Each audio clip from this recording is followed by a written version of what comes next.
Welcome, everyone. Thank you so much for joining us today. My name is Amy Samp. I am the Health Education Project Specialist at the Maxwell Eleanor Blum Patient Family Learning Center at Mass General Hospital.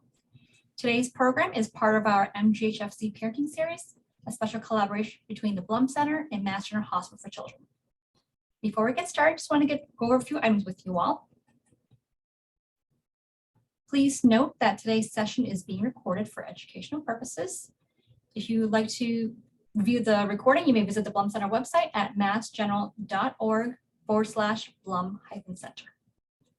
Please note that everyone is in listen-only mode. Everyone has been muted so that we can hear our guest speakers today. If you have any questions for our guest speakers, you may use the chat feature, which is located at the bottom of your screen. We'll have time for them in the end. Only Blum Center staff, our co-host, and guest speakers will see your questions. Please do not share any personal medical questions or information in the chat box. If you have a personal medical question, please ask your doctor. So next, I would like to hand it over to Brianna Beckfeld. She is the project manager and editor for Mass General Hospital for Children, and she will introduce you all to today's guest speakers. Thank you, Amy. So good afternoon. I hope you're all doing well, and thanks for coming to this virtual session of the MGHfC Parenting Series, where experts share their knowledge with patients, family, and staff on various pediatric health topics. This year, we're co-hosting the series with the Blum Patient and Family Learning Center here at Mass General. My name is Brianna Beckfeld, and I am a project manager and editor at Mass General Hospital for Children, which is the pediatric branch of Mass General.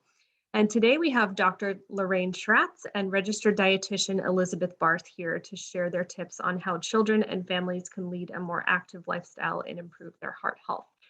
So before we begin, I'd like to introduce both of our speakers. Dr. Schratz is a pediatric cardiologist here in fetal and pediatric cardiology and in the Raising Healthy Hearts program here at Mass General Hospital for Children. She earned her medical degree from Albany Medical College in Albany, New York, and completed her residency and fellowship at Cincinnati Children's Hospital. She is also a diplomat on the American Board of Lifestyle Medicine. Elizabeth Barth is a registered dietitian for the Raising Healthy Hearts program in fetal and pediatric cardiology. She earned her bachelor's degree and Master of Science degree through Simmons University here in Boston and completed her dietetic internship through Simmons as well. Her main focus of work is on helping children and teenagers with abnormal lipid profiles and weight management conditions and their families improve their health through nutrition. She's also involved in research on infant obesity prevention and parental perinatal health outcomes. So as our speakers present, we'll take questions from the audience in the chat box, and from here, I will hand it over to our speakers.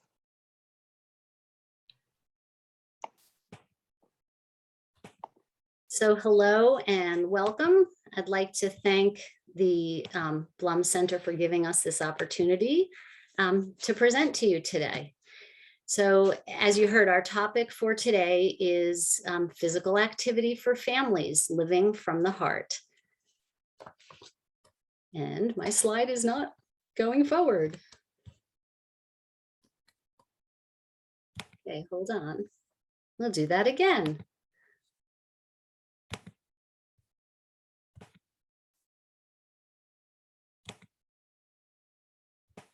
Okay, there we go.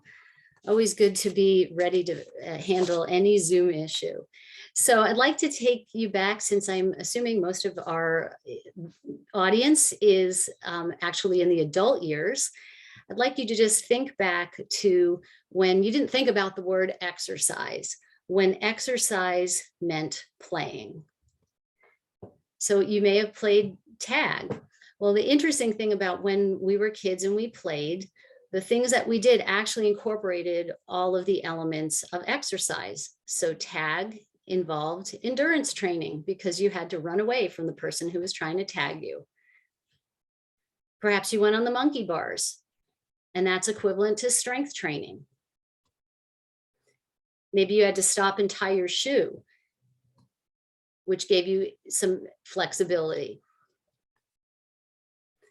And then if there was a border around the playground and you walked on it, you practiced your balance. So why is physical activity or play important? Much of what I'm going to say comes from the 2018 physical guidelines for activity from the US Department of Health and Human Services, which is a 779-page report in case anyone needs some light reading. So exercise gives us stronger muscles and bones. And when we run or bear weight, it helps our bones form, which makes it important for both children and adults. Particularly older adults, it can prevent osteoporosis. For those with arthritis, exercise is the first treatment offered to help with pain and stiffness. In terms of stronger muscles, adults with better muscle strength actually have a 20% lower risk of mortality from all causes, and that goes up to 33% lower risk if you have cancer and better bone strength. If you play or exercise, you're going to have a leaner body or lower body mass index. Exercise helps us maintain our weight, and it also decreases the amount of weight we carry in our midsection, which has been linked to good health outcomes. Exercise helps you sleep better. It helps you fall asleep more quickly and stay asleep. The one comment I'll make here is that for some people, exercise invigorates them and keeps them up, and so you'd want to exercise an hour or two before you want to go to bed. And there's more. So from a cardiovascular standpoint, exercising lowers your systolic blood pressure. And actually, studies have shown similar to some medication treatments. Exercise can improve your cholesterol values. Your so-called good cholesterol or HDL cholesterol goes up when you exercise, and that helps remove the cholesterol from floating in your body and causing cardiovascular disease. And physical fitness overall increases cardiovascular risk for stroke and heart attack. One that some people are surprised about is that exercise decreases the risk of cancer. So specifically breast cancer and colon cancer have decreased risk for those who exercise. There's a lower risk of type 2 diabetes. In a large 10-year lifestyle medicine intervention study showed that those who participated in physical activity reduced their risk of developing type 2 diabetes by 58%. And for those over 60, it was lowered by 71%. So that's really significant. And then last, a better outlook on life. There's been much research demonstrating exercise works to help decrease depression and anxiety. So back to those guidelines. What should you be doing? So for adults, these are the recommendations. So it's recommended that adults do 150 minutes a week of moderate intensity activity. So that's 30 minutes, 5 days a week, or 75 minutes of high intensity exercise. And it doesn't matter how it is broken up in terms of how much time you'd put in at any one time. And then strength training, again, to build muscle and bone, is recommended twice per week. What about for kids? So we break that down. We don't make specific recommendations for those under age 3, but for preschoolers, they should be physically active all throughout their day with a goal of 3 hours of activity. For older children up to age 17, the recommendations are 60 minutes a day of moderate to vigorous activity, mostly aerobic. So mostly those things that are going to get your heart rate up. And vigorous activity should be at least 3 days per week, with strength training on 3 days a week. Okay, so this is the point where everybody says, uh-oh, I am not doing that, and neither is my family. So the question is, oh gosh, how do I get to that point? Well, first of all, it's really important to start slowly. Nobody is going to go from being fairly sedentary, which is unfortunately a lot of our population, to running 10 miles a week. So start slowly, and also think about what it is you actually enjoy.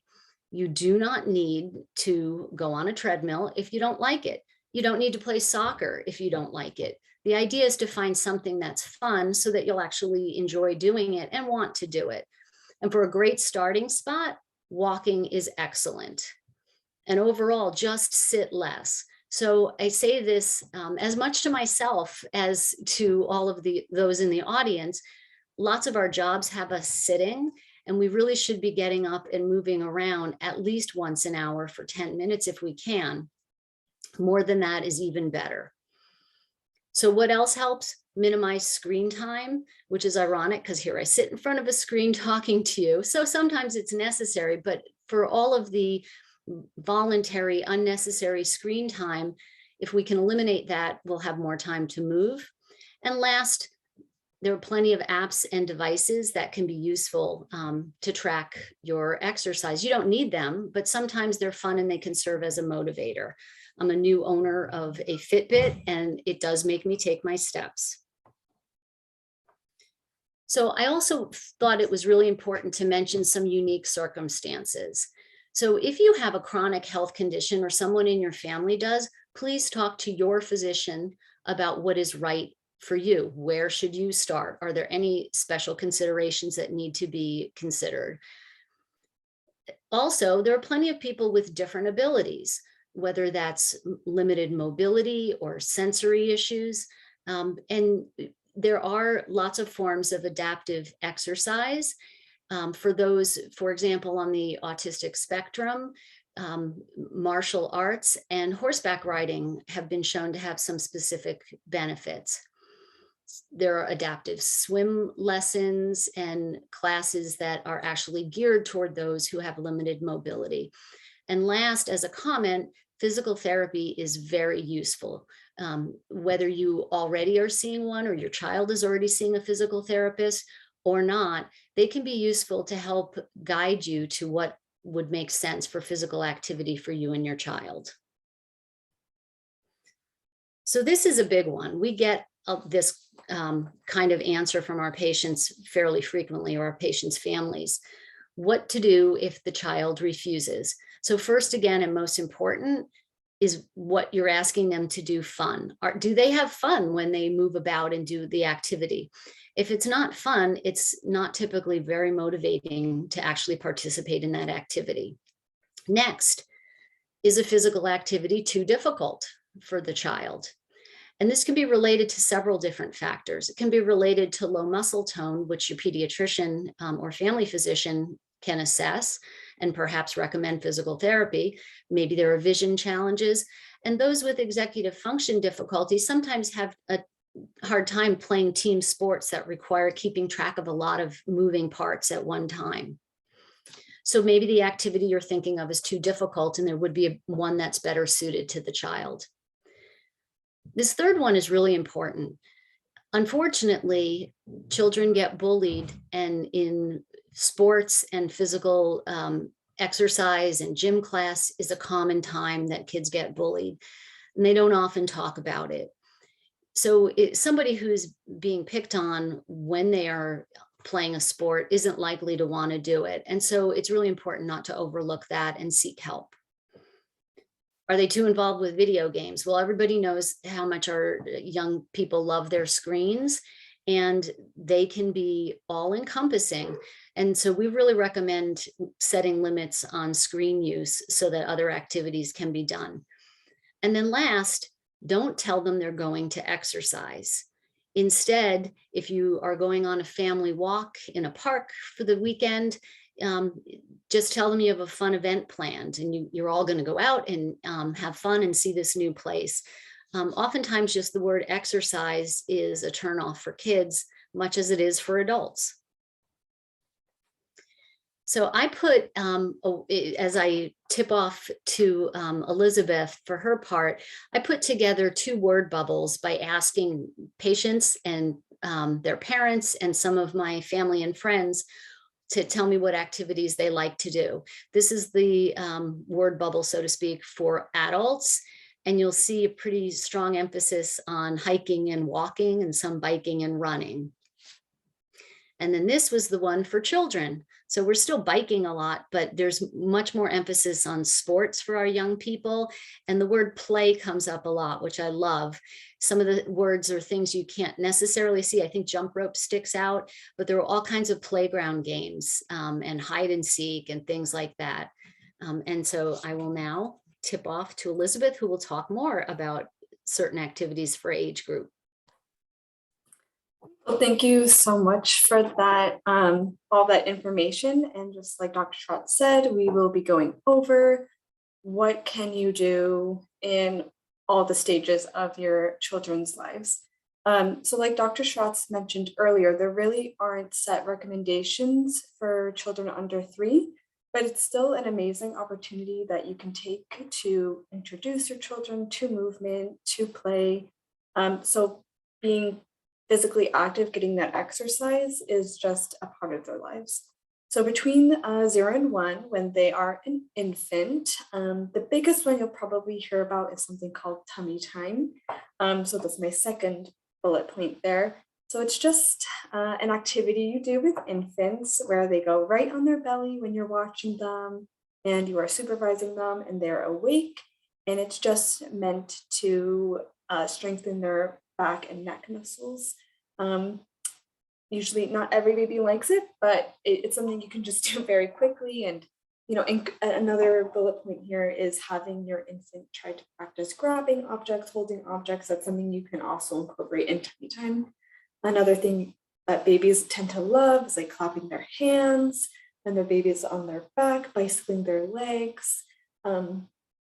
Between 0 and 1, your baby will understand music, and a lot of people like to move and dance to music.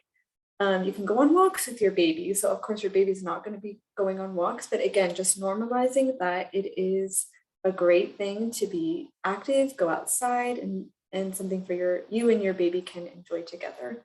And as they get older to near 1, they're going to definitely become much more mobile, like rolling over, maybe sitting. They will be sitting up, they'll be scooting, crawling, and of course, eventually being able to walk.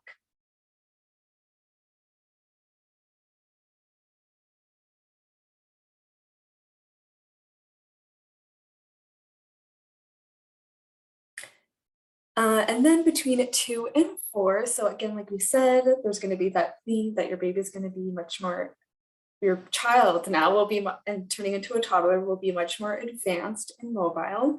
So you can encourage those dance parties. And again, a lot of these activities are, you will see them in all stages of their life. It's just how much they're going to move and how long it's going to last for, and their attention will change. You can play, of course, still play outside, like in the snow or leaves, in the rain. You can introduce a tricycle. And like, see with this photo here, we have a child going up a ladder. They're going to go down a slide. So definitely you can bring your children to parks and you can definitely allow them to climb on objects. And it's really up to the parent and child dynamic, how supervised you want to be. Some parents like to take an approach where they're much more hands-on right there with them. Some parents maybe take more of a step back, like to watch them that way. So of course, just always some kind of supervision with your child. Play with the bubbles, again, go for walks. And this can be a good time too to introduce them to things like ice skating. And if you really are, since we live in New England, I always like to say, if you guys are, as a family, want to try skiing or already into skiing, around that age is actually the time where they can be introduced to that. Now between 4 and 6, we have your classic games like Duck, Duck, Goose. And I know there's like a bunch of other games. So it's not just, of course, just not limited to this. But again, we're getting even more engaged. So we can do things like teams and sports like kickball, t-ball, or soccer, play freeze tag. Of course, we have dancing. They can attend dance classes as well, and other activities like gymnastics, taekwondo, karate. Of course, these are just to name a few. There's a bunch of different classes. Again, you will find what your child has a knack for and what they have an interest in. And also too, at this stage, maybe like around 5, if you want to introduce something like snowboarding, that this could be a time where they could grasp and learn it. And between the ages of 6 and 8, so we can start introducing now the bicycles, or you can still use a tricycle or a scooter, using things at home like hula hoops, jump ropes, really simple, easy materials just to get moving and have a good time. You can even make obstacle courses at home with simple household items. You can get those like little traffic cones. They have like a tricycle or a bike. It's something they can like weave around. You can even make things at home, like old jugs of milk, and just put like gravel or sand in them. Again, those games like freeze tag, more advanced in sports, and playground is going to be a fun thing for quite a while. So things like the jungle gyms, monkey bars, everything like that. And now we get to a little bit older, so between 8 and 12. Now that the children are really fine-tuning their physical abilities and hand-eye coordination. So again, offer that walk. It's definitely something they can be more with you and engaged with something like that. Riding bikes around the neighborhood, again, hula hoops, balls, jump rope, scooters, using all of that, really as long as they enjoy it, for as long as they want to, and keeping them up in whatever kind of class, whether it's gymnastics, dance, sports. Either you can find it through school or even like a recreation department in the town that you live in. And then between 13 and 22.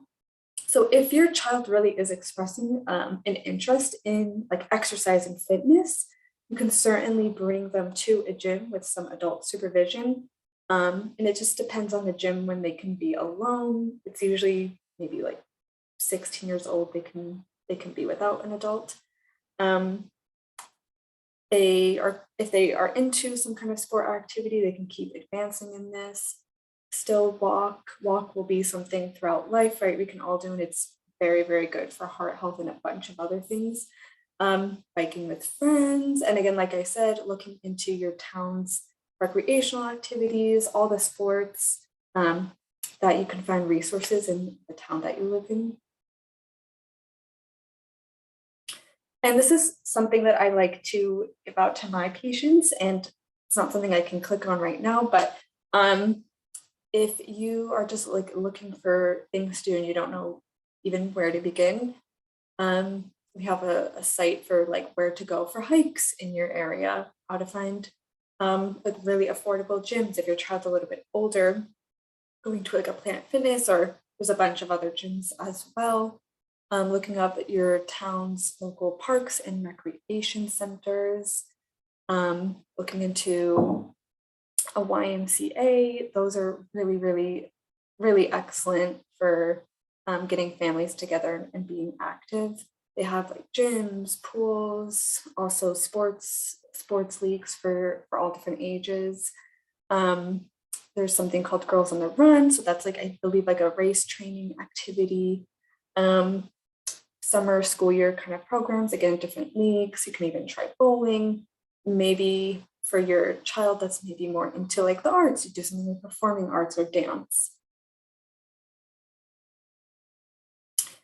So I think a big thing that maybe everyone's thinking about is like, well, what are we supposed to do when there's lockdowns, COVID, the weather is bad? So that's definitely a huge impact on how much activity we get. And I think, like, Dr. Schratz was saying, anything is better than nothing. So yes, we say for children, younger children, a few hours per day. As it gets older, about an hour per day. But even if you're able to just do something, that's really great. So using things online like Go Noodle is great for younger kids. It's a really good website with a bunch of different fun dances and very interactive kind of activities that are definitely geared for children. Definitely using YouTube to your advantage. I mean, there are so many free online videos for all different ages. If you want, you can always just look at the video you want beforehand to make sure it's a song that you feel like it's going to be appropriate for your children to hear. You can have a dance party. There's Just Dance, which you can find also on YouTube. You can go play hide and go seek, whether that's inside or outside. If your kids are into gaming, so right, we always are trying to reduce that kind of screen time. However, you can use that with gaming if you already had something like a virtual reality or a VR set. Not like you have to go out and buy it, of course, but I have found working with my families, many people tend to have this kind of device. There's a lot of games on it you can use with your children to really be active, something like called Beat Saber, Supernatural. or Fit XR, just to name a few. There's also the Johnson & Johnson workout app. So it's just 7 minutes of a HIIT or high intensity interval training application. You can do a warm up or a cool down beforehand. So it's just a bunch of really high intense exercises. It tells you to do jumping jacks, running in place, push-ups, squats, all just the body. So you don't need any equipment. And I think this is a really good way too for families and children to get started with exercise if it's not really a part of the routine, because it's just a nice, short and simple, but like high intense workout. And it's very easy to use. You can use a video view, you can time it, you can use it if you want to play music on a device like a cell phone that you're using to use Johnson & Johnson. And this would just be a view of if you were trying to find workouts online like YouTube. So this one says fun kid workouts. So it's still pretty general, and you can find there will just be, it feels almost like an endless amount. So sometimes it can be, I will say it can be a bit overwhelming, but you can make it very specific in the search bar. Like you could do fun kid workouts for 10 minutes, or you could say workouts, cardio workout for teens, 15 minutes. So that way if you want to narrow it down, get like instead of it being so broad. So how do we fuel our bodies for physical activity? It's something I like to talk about because of course I'm a dietitian, and that's going to be a really important part with yourself and your kids when you do participate in some kind of exercise or play. So a big thing with exercise is hydration. Water will 100% be the best form to hydrate yourself and your children. They can also drink things like milk or unsweetened non-dairy milk alternatives like throughout the day. It's not necessarily needs to be, they don't need to drink it right when they're exercising. And there's really no need for Gatorade or Propel or any of those electrolyte kinds of beverages. They tend to be high in added sugar. There are some sugar-free alternatives, so I think those would be okay to include sometimes. But just generally speaking, water is really all everyone needs. Typically, only electrolytes would need to be supplemented if someone were doing an hour or more of a continuous vigorous activity. So that's not what most of us are doing anyways. So it's usually something you don't need to worry about. You don't need to go out and buy it. Just water is completely fine. And then for food, so of course having a varied diet will be really important. So the carbohydrates are essential. Carbohydrates from fruits and vegetables and whole grains. So like whole wheat breads, cereals with not a lot of added sugar, oatmeal, whole wheat pastas or chickpea pastas, the legumes like beans and lentils, adding in protein with meals. And I think it's not just one food they'll need, it's really just having a variety and everything, of course, in a certain amount and the balance of different foods. So fueling the children's activities and for yourself as well will be really important. So if you're hungry before exercise, have that carbohydrate, something like a piece of whole wheat bread. Maybe you want to put something on it, like usually peanut butter or avocado, have an apple or banana, any kind of fruit. And it could be even something like some kind of a bar, like a Luna bar, for example. And then after the workouts, you definitely would want to pair a protein with the carbohydrate. And so wait, I just have some examples here, like peanut butter or yogurt, but there's plenty of other types of proteins, again, like a protein bar, hard-boiled egg, for example. Thanks, Elizabeth. Lots of great information there. So as we come to the end of our talk, I really wanted to bring home probably the most important thing, which is that you should all in your family have fun while you're doing this. If you want to establish movement and exercise and activity as a lifelong habit for your child, so that they can reap all those health benefits that I talked about earlier in our talk, it is really important that they have fun doing it and that they have a variety of activities that they do, so that should it not be possible for them to do one, they have something else that they like to do. I also think that for those of us who are blessed to have young people in our lives, we have this wonderful opportunity to return to all of those things that we enjoyed when we were kids. And we typically in our Raising Healthy Hearts program encourage parents to play with their kids and show them hopscotch or, Foursquare or, the floor is lava, whatever games you may have enjoyed when you were a kid, and think about them because I'm sure they'll make you smile. Show your kids. We don't need to have screens to have fun. And you can have a really great time with your children. And if you establish that as something that the family does together, it's likely it's going to stay as a habit. Even when they're teenagers, they'll occasionally allow you to play with them. And I'd like to end the talk on a quote by Mr. Rogers. Mr. Rogers said, "Play is often talked about as if it were a relief from serious learning. But for children, play is serious learning.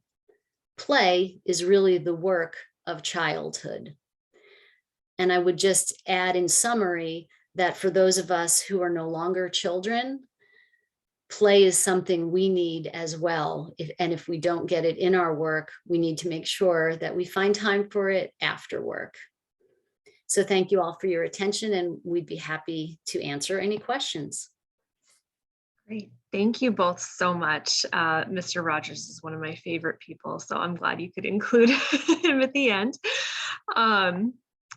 So our first question is, do you have any strategies to manage screen time, especially if a child's school encourages them to use a computer app at home to help with reading and comprehension as part of school?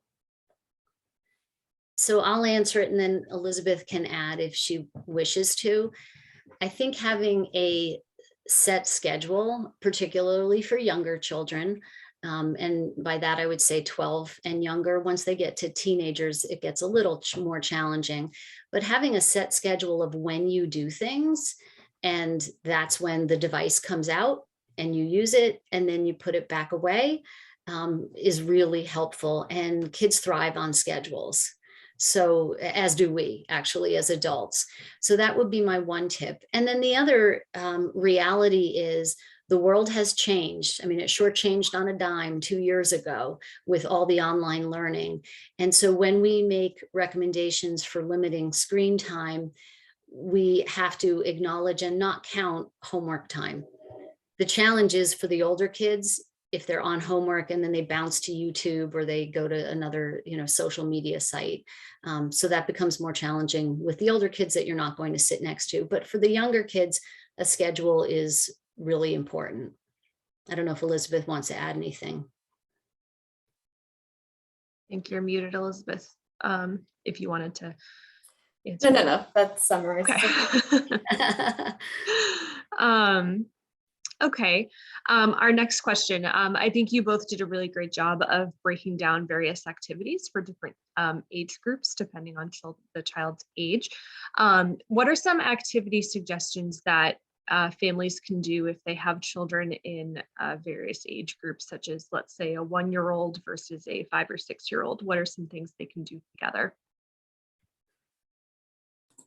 Do you want to take that, Elizabeth? Yeah, I'll try. So yeah, that actually is interesting because that's definitely going to happen, right? Where people are on different levels. I think if you could either explain with the older child, like kind of being like a role model, or like a teacher to the younger child, can make them feel like a sense of like importance. But then of course too, if it's going to be like on something like classes, you'd want to keep them in like separate age groups. But I think just having that conversation, I think with the older child, that there'll be a different level, so you can show your younger sibling, show them the ropes. And I'll add that there are a lot of activities that all age groups find fun. And Right. as long as you don't make them super competitive, because, you know, the older child will probably have the competitive advantage, but, you know, taking runs where if you want to use the stopwatch feature on your phone, you can time them and they compete against themselves, not the older child. I actually had a video that I really wanted to include in this talk, but I couldn't quite figure out how to get it. It's my great nieces doing cartwheels, and they're all different ages, and it was really cute and funny, and everyone was having a great time. Perfect. Okay, so our next question, is it, that leads right into the next question actually.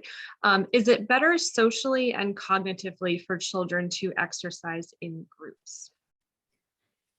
So first of all, exercise is good for our cognition anyhow, regardless of the exercise. So children who participate in physical activity have better attention, and actually there have been some studies that showed better school grades. And for adults, there is less cognitive decline in older adults who are physically active. So just from the get-go, exercise is important cognitively for all of us. In terms of the social interaction, my answer is it depends. So children who are very social and thrive, and in the pandemic, I've heard some kids be very motivated to go play on a soccer team or something because that was the one place they could see their friends. So from that standpoint, yes, but other children, it really isn't going to be a good environment for them to exercise because of some social anxiety or sensory issues. So it's not maybe the answer directly towards your child, but it really does depend a lot. But it absolutely has benefits socially, and learning a team sport and how to cooperate. There's fabulous advantages. But if your child really is more of an individual sport sort of kid, that's perfectly fine. Yeah, I'll just jump off of that too. It's very individualized. And I think what's really important is more so, are you participating with your children? Are you kind of encouraging them? So stuff like that. I think the parent-child dynamic is very important when it comes to promoting exercise, and right, whether the child likes a group activity or more solo activity, that it just depends.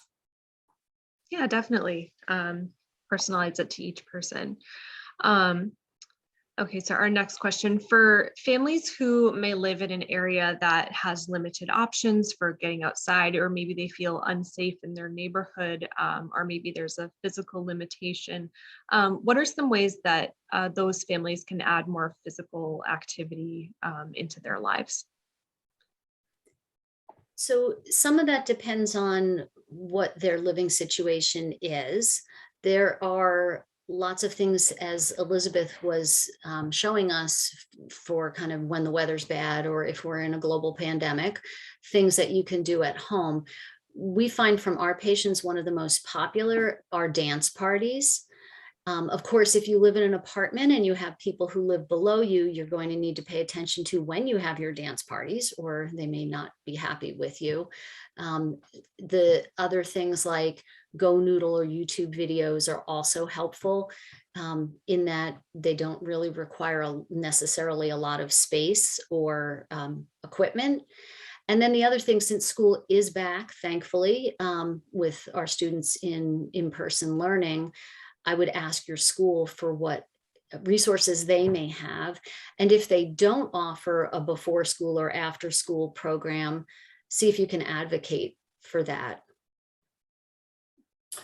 Yeah, also advocating too for like their gym classes at school, and looking into boys and girls clubs or a local YMCA. Excellent. Thank you. Our next question is, how can families help children shift the focus from their physical appearance to simply enjoying the benefits of physical activity? So I'm not sure if that question had in mind an older child or a younger child. A lot of it has to do with the language that we use as we talk about these activities with our young people. And I realize we are only their parents or people who care for them and love them. And there is a whole wide world out there. The focus I would have would be on attainment of improved conditioning. How did you feel? Did you learn something? The things that are positive in terms of process, as opposed to, oh, will lose weight and fit into a smaller size of jeans or something like that. So instead of focusing on this will help you look better, this will help you be healthier and feel better and have more energy. Yeah, I'll even jump off, piggyback on that. Just focus on the healthy, and then also focus on the athletic ability, right? Being like, wow, you are so strong, you are so fast, you dance like an amazing ballerina or whatever it is. Really focusing on that, whatever your child can do, that physical ability that they're learning. Of course, self-body image is important, but we don't want it to be the main focus. Like, oh, I'm exercising, like Dr. Schratz just said, because I need to look a certain way. It's not going to be healthy for them psychologically. It's a poor motivator for exercise. But definitely focusing on the athletic kind of potential and their ability to just be stronger, faster, whatever it is. Excellent. And just as an add, people who have an elevated BMI, but who are physically fit, have better health outcomes than someone who has a lower or normal BMI who has no physical strength or conditioning. Mhm. So, that's an important thing to note as well. Perfect. Okay, I'm just checking the chat box one more time for any other questions. If anyone has any other questions, make sure you enter them in the chat box so our speakers can answer them. If not, it looks like we can wrap up a little bit early, and it's another great presentation as always. All right, well, thank you so much, everyone, for joining us today. As I had mentioned earlier, today's session is being recorded. So if you want to view the recording, you may visit the Blum Center website at massgeneral.org/Blum-Center. Thank you so much, everyone. Have a lovely rest of the day.